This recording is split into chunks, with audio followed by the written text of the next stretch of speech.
पुराण की कथा में एक बात अपने पल्लू में बांध कर लेकर जाना कि कोई तुमसे कह दे कि मैं बैठा हूं और तुम्हारा भंडार भर दूंगा, मैं बैठा हूं और तुमको खजाना ला कर दे दूंगा, मैं बैठा हूं जमीन खोदूंगा और हंडा निकाल कर दे दूंगा, समझ लेना सब बेवकूफ़ बना रहे हैं। क्योंकि अपनी मेहनत का ही हमको मिलता है, अपनी लगनता का ही अपने को मिलता है। जितनी पढ़ाई कर सकते हो उतनी चौगनी पढ़ाई करो और जितना अच्छा कर्म कर सकते हो उतने कर्म के साथ आगे बढ़ो, तो तुम्हारी मेहनत का भगवान तुम्हें 4 गुना देता है। अपनी मेहनत का अपने को चाहिए, हमें दूसरे का धन नहीं चाहिए। और भगवान से कह भी देना परमात्मा मुझे मेरी मेहनत का देना, मुझे मेरे हक का देना, मुझे दूसरे का नहीं चाहिए। कभी मौका मिले तो एक बार शिव महापुराण के पंडाल में जाकर देखना, ये पंडाल के अंदर बैठी हुई मेरी जीजियों को, मेरे जीजाओं को, मेरी बेटियों को, मेरे बेटाओं को देखिएगा। कोई बिस्कुट देने भी आया ना तो देकर चले गया तो ठीक, कोई समोसा देने भी आया तो देकर चले गया तो ठीक, उसके पीछे भागती नहीं है मेरी ये शिव पुराण की असली श्रोता, शंकर की कथा को असली श्रोता, जो असली सुनने वाले हैं, वो बांटने वालों के पीछे पीछे नहीं भागते, अपनी कथा में लगे रहते हैं। कोई आ गया, दे गया, खा लिया, रख लिया, वो अपनी जगह पर। और कई लोग ऐसे भी आते हैं, वो केवल ये सोचने के लिए आते हैं कि चलो वहां पर ये मिल जाएगा, बिस्कुट मिल जाएगा, पानी की बोतल मिल जाएगी, ये मिल जाएगा। असली श्रोता अपनी कथा की लगनता छोड़ता ही नहीं। अब तुमने इतना दिया है, किसी को देखकर दिया है नहीं, तुमने केवल सुनकर दिया है कि बाबा का कोई भक्त, शंकर का कोई भक्त शिव पुराण की कथा सुनने के लिए आया है। भक्त, शिव का भक्त कोई कथा सुनने के लिए आया है, तो आपने अपने भाव से उसको दे दिया, तो वो भी तो फिर कमी रखेगा क्या? वो भी तो सोचेगा कार्तिक का महीना, इतने प्रेम से तूने इन लोगों को दिया, तो मैं तुझे देने में क्यों कमी रखूंगा? मैं भी तो छप्पर फाड़ कर तुझको दूंगा। देवता देते हैं पल्ला झाड़ कर और महादेव देता है छप्पर फाड़ कर, वो कम ना देता। शिव को विश्वास की प्रियता है, शंकर को आपके भरोसे की प्रियता है। शंकर क्या चाहते? शिव को तुमसे धन की चाह नहीं है, शिव को तुमसे पैसे की चाह नहीं है, शिव को तुमसे वैभव और धन की चाह नहीं, पैसे की चाह नहीं, सत्ता की चाह नहीं। तुम्हारी दौलत तुम अपने पास रखो। शंकर को तो केवल जब तुम जल भी चढ़ाओ तो विश्वास के साथ चढ़ाना कि मेरे ऊपर ये दुख आ रहा है बाबा, देख लेना, बाबा ऐसी तकलीफ है, देख लेना, बाबा कल मैं डॉक्टर से जांच कराने जा रही हूं, तो देख लेना, बाबा तुझे संभालना है। सती मैया शिव जी पर आश्रित हो गई थी, पर मन भटक गया था। अगला अवतार जब माता पार्वती का हुआ तो पार्वती जी ने विचार कर लिया कि मेरी आश्रितता पूर्ण हो, मैं अधूरी आश्रितता न रखूंगी, मैं शंकर पर पूर्ण आश्रित। शिव के प्रति आपका विश्वास दृढ़, शिव के प्रति आपका भरोसा दृढ़। पार्वती जी ने अपने भरोसे को प्रबल किया है। केवल देवता या देवी ही भरोसे को प्रबल नहीं करते, असुर ने भी अपना भरोसा प्रबल करा है। तारकासुर ब्रह्मा जी से वर मांगे थे कि मुझे वर दीजिए कि मेरे प्राण छूटे तो शंकर जी के पुत्र के द्वारा आप छूटे, शिव के पुत्र के द्वारा। क्यों मांगा? तारकासुर एक ऐसा असुर था जो भगवान शंकर की भक्ति बहुत करता था, किसी देवता को नहीं मानता था, केवल शंकर को मानता था तारकासुर। और इसे केवल एक तारकासुर ही नहीं है, रावण को भी देख लो तो शंकर की भक्ति करता था। इनको भी जाने दो। 3 पात्र हैं महाभारत के, आप लोगों ने गीता सुनी है, कथा सुनी, 3 पात्र।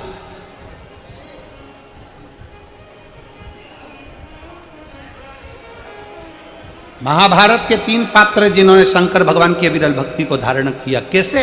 और उनको देखकर दुनिया ने धारण किया। भीम,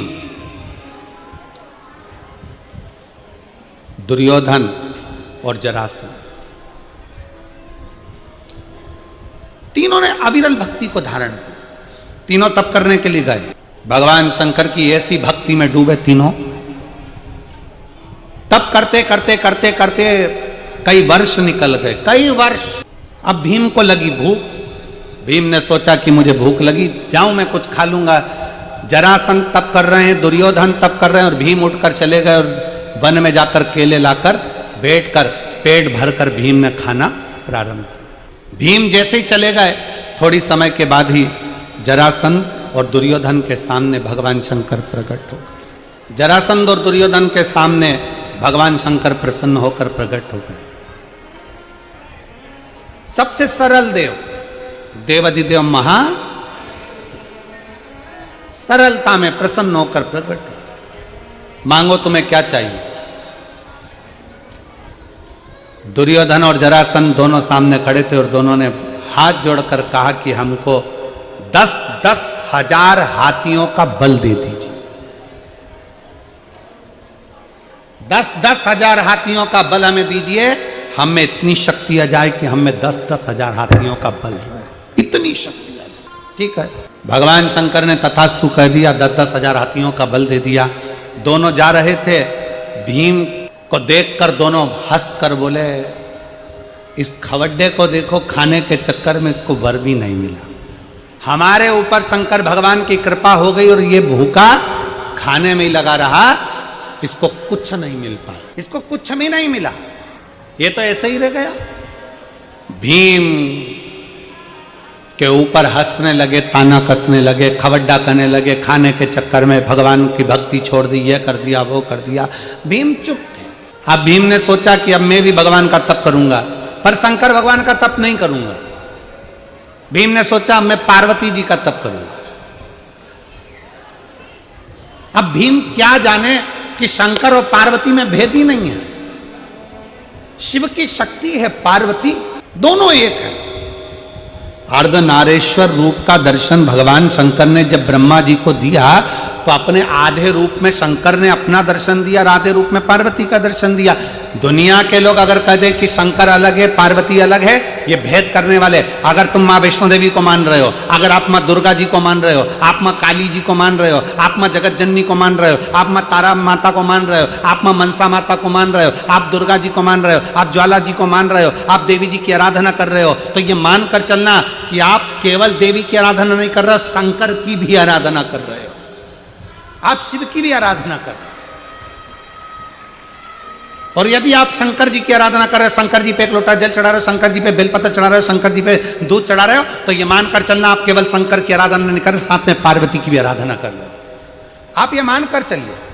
जितने लोग देवी जी की स्थापना करते हैं, देवी जी की जोत जलाते हैं, देवी जी का चौकी लगाते हैं, माता रानी की चौक लगाते हैं, माता रानी की जोत जलाते हैं, माता रानी की आराधना करते हैं, माता रानी का जागरण करते हैं, माता रानी का भजन करते हैं, वो जान लेना कि केवल तुम माता की आराधना नहीं कर रहे हो, वो माता की आराधना के साथ में शंकर की आराधना अपने आप हो रही है, अपने आप।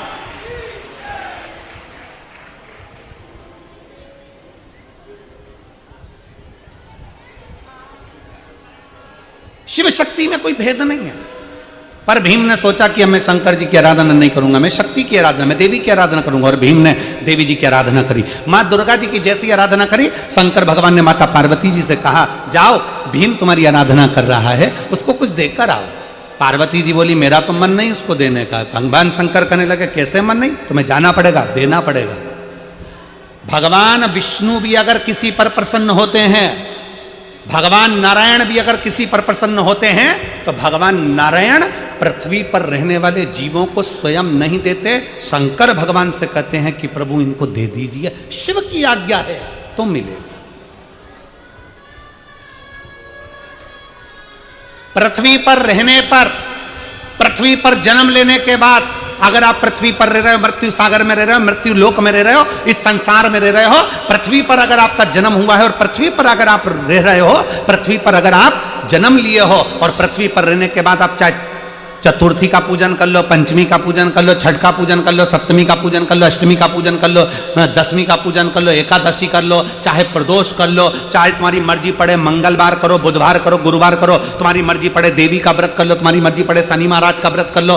33 कोटि देवता पृथ्वी पर अगर किसी भी देवता का व्रत करोगे, किसी भी देवी का व्रत करोगे, चाहे तुम एकादशी करो, चाहे प्रदोष करो, चाहे दशमी करो, चाहे नवमी करो, कुछ भी करो, सारे व्रत का फल तुम्हें कोई भी देवता देगा तो शंकर भगवान की आज्ञा से ही देगा, शिव के बिना दे ही नहीं सकता।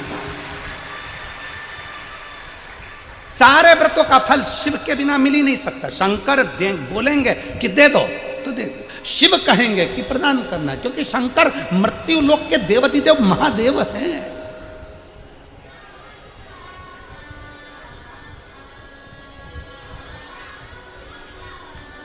शिव मृत्यु लोक के देव है।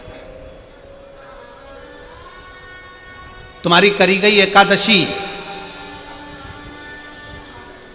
का हिसाब जाने पर कौन देता है? स्वयं देवाधिदेव महादेव, स्वयं शिव। तुम्हारे करेगा ये जितने व्रत हैं, चाहे दुनिया के कोई भी व्रत कर लो, नवरात्रि के 9 दिन के व्रत कर लो, चतुर्थी के 4, तुम्हारे 12 महीने के व्रत कर लो, चाहे तुम्हारी जिंदगी में जो व्रत करना कर लो, चाहे तुम शुक्ल पक्ष की जितनी छठे उसके व्रत कर लो, जितने व्रत का फल मिलेगा वो सब शंकर से ही मिलेगा।